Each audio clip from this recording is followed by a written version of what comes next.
Donald Trump paid $1.375 million to settle case involving undocumented Polish workers, revealed documents. In 1980, under pressure to begin construction on what would become his signature project, Donald Trump employed a crew of 200 undocumented Polish workers who worked in 12-hour shifts, without gloves, hard hats or masks, to demolish the Bonwit Teller building on New York's Fifth Avenue, where the 58-story, golden-hued Trump Tower now stands. The workers were paid as little as $4.03 an hour for their dangerous labor, less than half the union wage, if they got paid at all. Their treatment led to years of litigation over Mr. Trump's labor practices, and in 1998, despite frequent claims that he never settles lawsuits, he quietly reached an agreement to end a class action suit over the Bonwit Teller demolition in which he was a defendant. For almost 20 years, the terms of that settlement have remained a secret.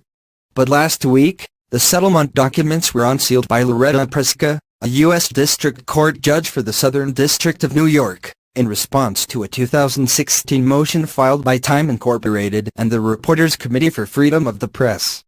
Preska found that the public's right to know of court proceedings in a class action case was strengthened by the involvement of the now President of the United States. In a 21-page finding, Preska wrote that the Trump parties have failed to identify any interests that can overcome the common law and First Amendment presumptions of access to the four documents at issue. On the campaign trail and as president, Trump has made curbing immigration one of his top priorities, seeking to close the borders to people from certain Muslim-majority countries and to deport immigrants who are here illegally. The settlement serves as a reminder that as an employer he relied on illegal immigrants to get a dangerous and dirty job done. Katie Townsend, litigation director of the Reporters Committee, called the decision a major victory that goes beyond this one case. It makes clear that both the First Amendment and common law rights of public access apply to settlement-related documents in class actions, she said. Lawyers for Trump were not immediately available for comment. The documents show that Trump paid $1.375 million to settle the case, known as Harty v. Kosciuszko, with $500,000 of it going to a union benefits fund and the rest to pay lawyers' fees and expenses. According to the documents, one of the union lawyers involved asked the judge to ensure prompt payment from Trump, suggesting within 2 weeks after the settlement date. Trump jumped in to object. 30 days is normal, he said.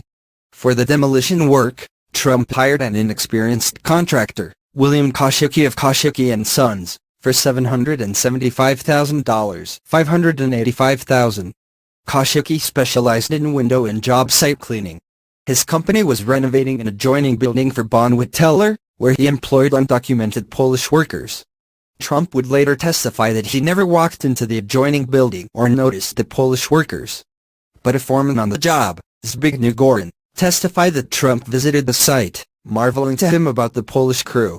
He liked the way the men were working on 57th Street, Gorin said. He said, "Those Polish guys are good, hard workers." The demolition began in January 1980. It was hard, dirty work, breaking up concrete floors, ripping out electrical wiring and cutting pipes while laboring in a cloud of dust and asbestos.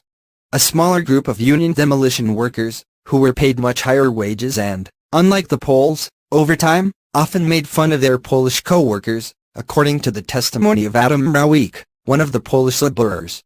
"They told me and my friends that we are stupid Poles and we are working for such low money," he said. In 1998, Wojciech Kozak described to the New York Times the back-breaking labor on the job. "We worked in horrid, terrible conditions," Kozak said. "We were frightened illegal immigrants and did not know enough about our rights." Today, Kozak, now 75, lives at the O'Donnell Dempsey Senior Housing Building in Elizabeth, New Jersey.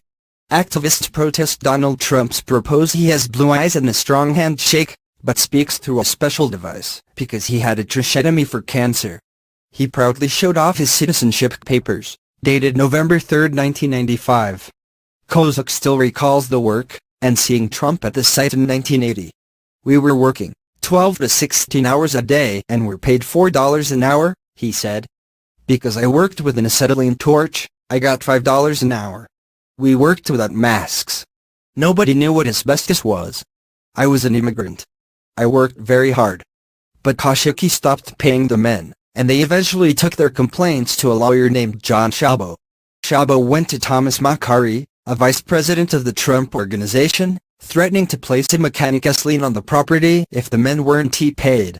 Still, there were problems. Szabo filed the lien, prompting Trump to ask for help from Daniel Sullivan, a labor consultant. Sullivan later testified that Trump described his difficulties, and that he had some illegal Polish employees. Trump, however, testified that he did not remember that there were undocumented Polish workers on the job, or signing paychecks for the crew. I really still don't know that there were illegal aliens, Trump said on the stand. Trump did, according to Szabo, have his lawyer call Szabo with a threat to call Immigration and Naturalization Service to have the men deported.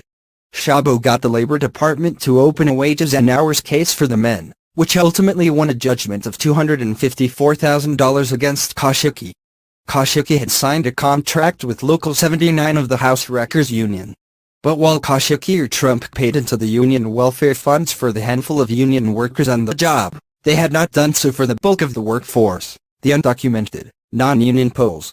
A union dissident and former boxer, Harry Deduk, brought a case in federal court in 1983 against Koszyuki and, eventually, Trump and others, claiming that Koszyuki, the union president, and Trump had colluded to deprive the welfare funds of about $600,000. A judge ruled that Trump was